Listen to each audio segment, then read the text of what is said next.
Hi world, Kalawite64. Are 6 cores sufficient for gaming in 2025? Now, this question has no right answer because we are lacking crucial information required to come up with a verdict. That information being the number of threads, the core microarchitecture, the node that the cores are using, the frequency of these cores, and also throw in the DDR gen supported. So we made this little here graph that goes from 2010 to 2025 on the x-axis, and from a very scientific snoring emoji to a thunder on the y-axis to represent computing power. What is left to add are some straight gains in computing just from DRAM gen. So we have one in 2010 when DDR3 became mainstream, one in 2017 when DDR4 took over, and one for DDR5 in 2023. These are all 3 years removed from launch to mitigate the new CPUs that still had support for the older standard. Okay, so let's talk about the first 6-core processor, or better yet processors, because there were 9 that released on the same day and you have those listed now. These were Opterons from AMD on the K10 architecture and used a 45nm node. They were made for the F-socket, and it's really easy to tell with AMD that these were enterprise chips due to the LGA socket. For the longest time, they had LGA for server and PGA or mu-OPGA for consumer until Zen 4 basically. But back to the Opterons, and if you're wondering why we are talking about server chips on a gaming video, 1, it will soon make sense, and 2, I love going on tangents. So these were released in 2009 with support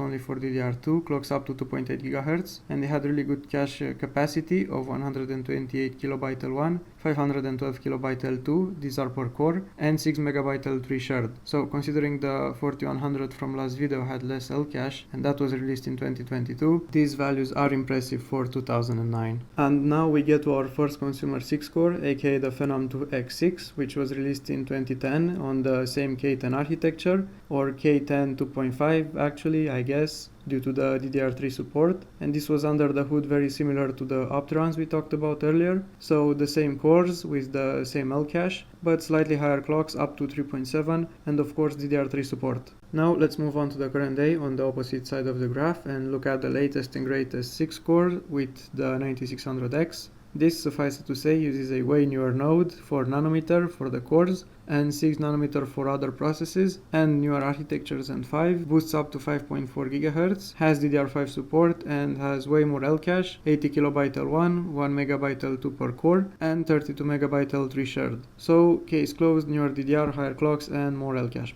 However, right in the middle of these time frames it's 2017 with the Zen 1 architecture and its 6-core, the Ryzen 5 1600. This is, in my opinion, the most representative 6-core we could have used to answer the question in the title, simply because it sits in the middle of the 6-core evolution and DDR support. So what we've started here is a binary search of sorts to find the first 6-core that handles 2025 gaming. This processor is also very interesting because by specs alone, it's very similar to the Phenom 2. Same boost clocks of 3.7, same L2 cache, slightly lower L1 cache and more L3 cache. Of course it has double the threads, so in multi-threading it's a wipeout. However, in single core performance you have to look at the node and the microarchitecture that it uses, because all of that performance doesn't come from memory controller alone. So the reasons the 1600 wins single core by almost triple are: 1. Better out of order execution, that is basically the CPU's ability to optimize instruction cycles by not wasting them and executing instructions not in the original order but in the order that it decides based on input data and execution units availability. 2. Better speculative execution, that is the CPU being better at predicting tasks and executing them before without knowing that they are needed for certain. 3. Larger ROB or a reorder buffer that supports point 1 and 2. 4. Introduction of micro-operation cache, that being cache for the processor to reference from if it encounters the same low-level instruction. 5. Much better FPU, that being the floating point unit that is shipped with all processors since about 2000 and, surprise surprise, is used exclusively for operations that involve floating point variables. 6. The L caches and prefetchers might be similar in size, but they are much faster storage on the 1600. And finally 7. The newer node allows for lower TDP and in turn less heat, so better sustained clocks, and of course more sophisticated and specialized execution units overall. These microarchitectural improvements are mostly what drive gains in single and multi-core performance, along with others, compared to the lesser gains from frequency and cache sizes, and combined you get superior IPC, that is instructions per cycle, and way more transistors per die size. Which brings us to the rest of the system. We still have to talk about the motherboard, RAM, thermal solution, and GPU. We'll start with the most straightforward ones, that being the motherboard and GPU. The motherboard we had on hand and build a system on is a MSI B350M Bazooka, so nothing crazy special. We have PCIe Gen 3 support, but that is also dictated by the CPU, semi-decent cooling for the V-Core VRMs that are 4-phase. I think this is only a 4-layer design, since at that time in 2017 only the crazy OC motherboards had 6 layers on B350, but I could be wrong since I haven't found definitive evidence that it is indeed 4-layer and not 6-layer. Finally, it comes with all the bare minimum OC quality of life features that you would expect, so we have LED and audio debug with a straightforward BIOS and profile saving and safe mode, all of which we'll be glad to have for the OC chapter. Next, for the GPU, since we are benchmarking CPU performance, it will have to be something that bottlenecks it. The only one we had on hand was a 6900 XT, but you could get away with something less powerful to create a bottleneck here, and bear in mind we are already dropping some performance by having a PCIe 4 card go through PCIe 3 interface. I've put it here for anyone that cares, the profile we are running for the GPU, even though it is of very little importance, since running it stock does the job anyways. And finally, regarding GPU, we also had to change the PSU to accommodate it. So we're moving on from a Corsair VS650 that doesn't have enough PCIe connectors to a slightly better deep-cool PK750D that can fill out the GPU's 8 and 6 pin connectors. Okay, now we have to talk about how we are dispersing the heat generated by the CPU. Now, this is an A64 production and we love to delete these Ryzens, and that is just what we did. So we started by hacking at the rubber adhesive that supports the IHS with a razor, but this time around, unlike the 2200G we did a while back, it didn't really get us that far, so we moved on prematurely to the vise. And this method with the vise basically works by pushing the IHS from a side and pivoting with the substrate on the opposite side. Now, in order to do this successfully, you have to be careful about a few things. 1. The vise should not touch the inside of the substrate when pushing the IHS. 2. Always watch out for the pins on these PGA Ryzens. And 3. This is the most important one. Before you begin, always know how your CPU looks like underneath the IHS, so you can avoid hitting SMDs with it during the process. Now, if the CPU you are deleting has paste steam from fabric and not indium, you can get away with other simpler methods, and if you have a CPU with indium and SMDs very close to the IHS on all sides, you are better off running the risk of heating it to about 150-160 Celsius and going on from there. The 1600 we have only allows us to push from the top or the bottom only, since the sides have SMDs hugging the IHS. Here we ended up making a small mistake, that being not protecting the substrate in any way from the vise, so our pivot side got heavily chipped from the iron and pressure pushing against it. Finally, now, cleaning the indium is pretty straightforward. You basically want to remove as much as you can with a sharp razor or 300 plus grain sandpaper if you are brave enough, and the rest you can remove by etching or more feasibly by means of Gallium stan or generic liquid metal. Now that we have a deleted CPU, first thing to do is to try and boot to BIOS with it and make sure it's still alive, and here you have to take into account that some motherboards won't boot without a CPU fan connection, so make sure to account for that if you fail to boot first time around. And if all goes well, you should be left with a working deleted Ryzen that you now have to come up with a cooling solution for, since it's much shorter than AM4 coolers expect basically.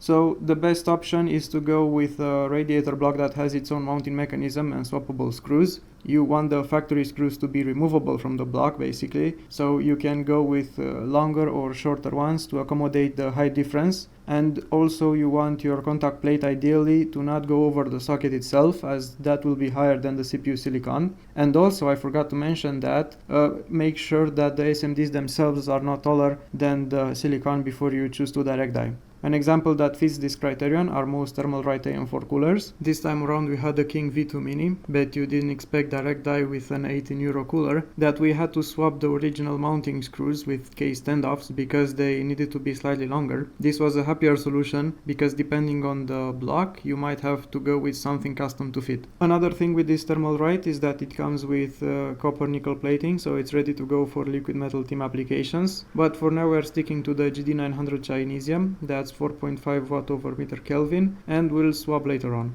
Now, since we are talking about radiator blocks, I wanted to go a bit into contact plate implementations, since it's extremely relevant to this experiment, as we are moving away from the IHS that is used to spread the heat from the confined silicon to a larger surface area, and that is basically what allows modern coolers to implement a stupid amount of heat pipes. So let me explain. The most common plate design you see is basically this one, with the heat pipes being shaved off to form a flat contact point, and here all is good with an IHS and thermal paste, because every heat pipe gets to be used for a certain sector of the IHS, but when you reduce the heat source to a more confined area, you get some heat pipes doing basically nothing. This also is quite a bad design because you can't really get the flattest surface by shaving off the pipes and trying to fill in the gaps with aluminium. That of course is where the paste comes in, but there will still be imperfections. The next implementation is actually what we have here, with the contact plate being a solid block of copper or copper nickel and heat pipes going through it. This allows for perfect contact area, so you can use liquid metal with it unless it's aluminum, and also slightly better dispersion of heat from the plate to the pipes, so it basically does the same job as the IHS. Before I move on to the next one, I need to explain how a heat pipe works. It's a very simple principle. You basically have a hollowed copper rod filled with usually H2O for room temperature applications, but you can put whatever liquid in there for other ambiental use cases. And on contact with your heat generator, that H2O vaporizes and raises towards your fin stack or away from the heat source, where it undergoes liquefaction by cooling and repeats this cycle all over. Now that we know how a heat pipe works, guess what? We also know how a vapor chamber works, because they are the same thing with minor differences, obviously one being the geometry and the others regard the wick structure. And this ties into the next cooling evolution, that is swapping the contact plate with a vapor chamber that is effectively a wider and much shallower heat pipe and having subsequent standard heat pipes attached to it. Now this is a game changer for cooling because again, if you remove the IHS, this time around the system doesn't care because this vapor chamber is king at spreading heat from a smaller hotspot to all the other classical heat pipes. So this just outright removes this benefit of the heat spreader because it does the job much better, and it just leaves you thermally bottlenecked by it if you don't delete because of Fourier's law. So this is where we are at in the PC cooler contact plate lore as of now, and logically the next innovation would be somehow making your heat pipes that go to the fin stack go directly to the vapor chamber itself if possible. Now getting to DRAM for the system, we use the G-Skill Ripjaws 5 3200 CL16 181838 at 1.35 volt to 8 GB sticks for dual channel. That will overclock in a bit. And here you could go with a 3600 kit and underclock that to get better timings than we ended up with. Now I will put on screen this RAM's label and we can easily get specifications from that. Here we can see that this is 8 gigabits density per chip, so we have 8 chips on a single side and empty space on the other side of the stick. Next is the manufacturer. Here 2 means SK Hynix, and finally the revision, so that is C, and if we put it together we can identify this RAM as H8C. So with the system components listed and assembled, it's time for overclocking. I'll start with the CPU, but before that I wanted to make a quick representation of time invested to reward and other quick notes regarding system OC. Before that, quick disclaimer, if you are on a platform 2017 or newer, you will not run any risk of frying your components when doing this. Trust me, I've accidentally masked out SoC voltages to the point that my system crashed when plugging or unplugging USB devices. Yes, that is a thing, and nothing more happened. If you somehow mess up your BIOS, feel free to reset CMOS and go back to your prior stable configuration. Now you can obviously do overclocking on older components. The only thing I'll say is you better have a remote idea of what you are doing.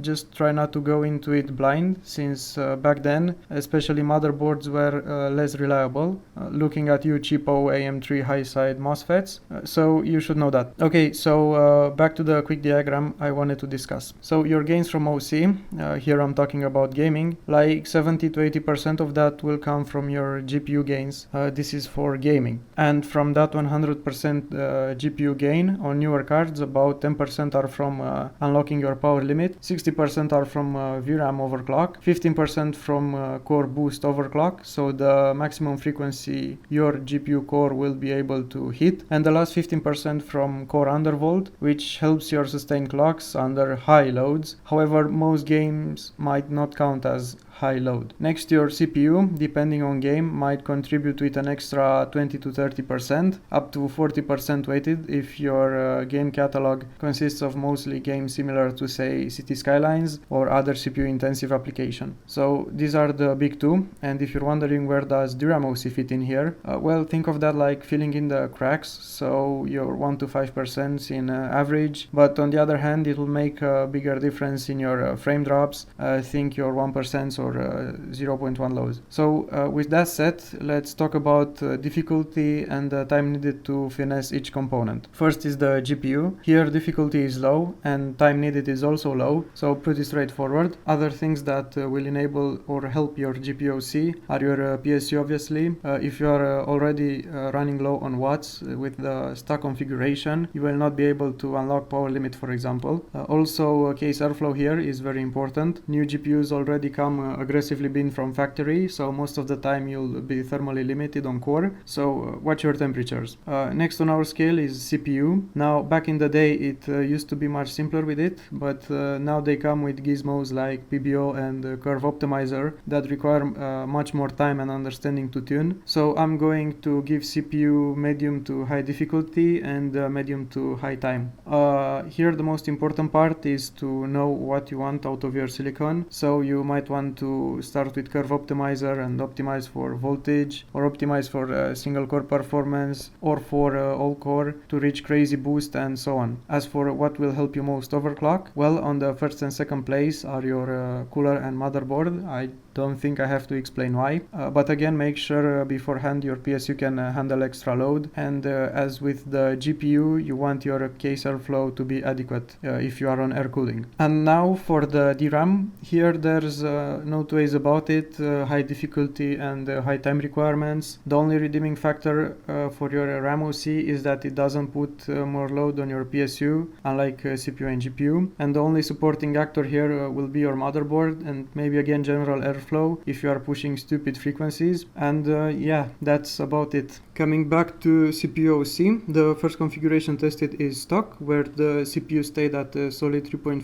GHz during load, and we got 375 multi and 60 single scores in Cinebench R24 and 3252 in 3D Mark CPU profile all thread, and we saw slightly under 50 degrees in 3D Mark and slightly over in Cinebench. Moving on to PBU unlocked, these are basically a set of limits of how many watts your CPU can pull from socket and how many amps your VRMs can deliver during boost and during sustained load. And we also applied a small undervolt of minus 112.5 millivolt while keeping the core on 3.4. I also need to do a little bit of explaining as to what that undervolt means, because it's not an override. This MSI board allows us to set an offset to all core voltage, a bit like Curve Optimizer would, and from my tests, this offset option it's much more stable than a similar override value. And so with that, we got 407 and 59 in Cinebench and 3243 in 3D Mark. Now, these results are peculiar because one, we saw a single core drop. That might be just error considering we are still on 3.4 auto, or it was an effect of the undervolt and the CPU decided to drop a bit from 3.4. And two, we saw lower 3D Mark performance. That could also be error, or as we continue on with the tests, we will see that 3D Mark CPU profile max threads is not very representative or very consistent with the scores it spits out. Moving on, here we saw slightly higher temperatures, and again, spoiler alert, the CPU gets slightly warmer during Cinebench than it does during 3D Mark CPU profile. Next is PBO 3.6 GHz set frequency and set voltage to 1.225 volt, and we saw 418 in Cinebench, and here I lost the single core data, and 3D Mark shot up to 3449 points, and we are closing in on a 60 degrees mark on temperature. Next is 3.8 with a voltage offset of plus 100 millivolt, and this translates to about 1.315 volt. Here we saw 447 with 62 in Cinebench and 3638 in 3D Mark with temperatures of 71 to 73 Celsius in R24 and 68 to 71 in 3D Mark. Also, peak draw was about 100 watts. Next is the final frequency we reached on GD900, that is 3.85 with plus 137.5 millivolt. That's about 1.4 volt, and we got 448 and 62 in Cinebench and 3681 in 3D Mark with temperatures ranging from 77 to 81 degrees and peak draw being 105 watt, and the VRMs were toasty for this one. We got to about 52 73 degrees on the radiator. After that, seeing that we are thermally limited, we switched up the paste for LT128 liquid metal that, guess what, it has 128 watt per meter Kelvin, and we put a better fan from ID Cooling for the radiator intake and moved the thermal right fan to the back for exhaust, such that we have a small push-pull system setup. After that, we pushed 3.9 GHz with plus 150 millivolt. That makes about 1.445 volt in total, and we got 451 with 63 in R24 and 3733 in 3D Mark, and that also got us rank 23 global 8-thread CPU profile at the time, and we got temperatures of 66 to 67 in Cinebench and 65 to 67 in 3D Mark with the same peak draw of 105 watt. Final configuration before the CPU requires stupid voltage was 3.925 GHz with massive plus 187.5 millivolt. That is about 1.47 volt, and that scored 459 with 64 in Cinebench, and somehow much lower score of 3683 in 3D Mark with temperatures of 71 to 73 in R24 and 67 to 70 in 3D Mark, and peak draw recorded was 107 watts. So to conclude this chapter, I'd say the CPU scales very well up to 3.8 on multi-threading with diminishing returns above that, apart from gains on the single core score somehow, and this particular sample we had here was quite voltage hungry above 3.9. That might also be because we are running 70 degrees, but overall I expected a bit higher peak frequency from this 1600, even on cheap 18 euro radiator, that you might still be able to achieve if you lower TDC and EDC, but I just didn't bother spending more time fiddling with the PBO at this point. Moving on to the RAM, and here I wanted to have a chapter explaining how it works and what each timing does, but this video is already long enough and we'll probably do a standalone one just for this. But long story short, DDR is basically double data rate because you read on the clock edge that allows it double readings, and it writes on a separate 90-degree offset clock. You have your basic memory chip that takes commands from your sophisticated CPU memory controller and also has some of the timings in storage, but not all. And these timings are basically deadlines you give your memory chip or your data to be ready for these various commands. So you're interested mainly in read, write, refresh, and pre-charge. Almost all the newer DDR4 sticks will be either 8 gigabit or 16 gigabit density with an X8 bus, unless you are running an enterprise level server, or some laptops can come with different configurations, but that's another different can of worms. So going into DRAM OC, what you need to know beforehand is a few things, but most important is to know if you have independent clock domains for your Infinity Fabric, or you are stuck to 1-to-1-to-1 gearing, and that is very simple to find out. Basically, if you are on Zen 2 with the chiplets or a 3000 series, you have access to the FCLK and the UCLK, otherwise the MEMCLK will dictate your other internal clocks, and that is why you don't see Zen or Zen Plus on 3600 memory, and here MEMCLK is your clock rate for the memory, so your standard divided by 2. FCLK is the Infinity Fabric clock, and UCLK is the CPU memory controller clock. Ideally you want 1-to-1-to-1 ratio. With this 1600 we got rather lucky this time around, as it is stable at up to 3466, and that is exactly what we'll use for the OC. Before we started, we disabled power down mode and spread spectrum. This ensures that your DRAM will not go idle and your BCLK or base clock remains stable. Next are the voltages. We started from the upper value we are comfortable with, that being 1.5 volt for DRAM, 1.15 volt SoC, that is for the memory controller and other components apart from the core, and VDDP at 1 volt, that is the interface that converts memory controller signal for the memory chip, and shortly after we decided to move it back to 0.9 volt, seeing that it did not impact stability here. Now, depending on platform, you might also have other VDD voltages that might be specific to the I/O or Infinity Fabric, so feel free to learn about them and optimize them as well. Now we set our Proco DT to 68.6 ohms.